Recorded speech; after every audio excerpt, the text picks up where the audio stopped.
turmush o'rtog'ingiz kitob bo'lganda unga nima deb nom berardingiz? Kommentlar o'qib yumalab qoldim qizlar. Kitob bo'lganlarda yo'q borardim. Ona etagidan tushmagan 30 yoshli bolakay. Dinozavrlar davrida tirik qolgan to'nkanizavr.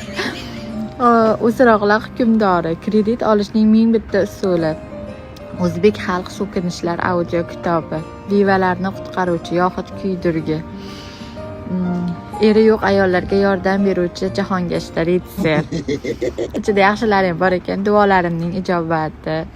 Meni boqish uchun osmondan tushgan farishta, o'zini unutib oilasi uchun kurashayotgan erkak, nashriyotning xatosi, konturshunos, onasidan ajralmagan buzoqcha yoxud 30 yildan beri bolasini qo'yib yubormagan sigir, tualet qiroli, xasislikning 1001 siri. Muqovasi chiroylidek ko'ringan, lekin o'qib chiqsang, vaqtingga, umringga achinadigan ma'nosiz miyasiz kitob. O'zbegimizda ayollarning shunchalik so'z boyligi kengligini endi mana shu kommentlar o'qib bilibman qizlar. Sizlarga ham savol, erlaring kitob bo'lganda nima deb nom bergan bo'lardilar?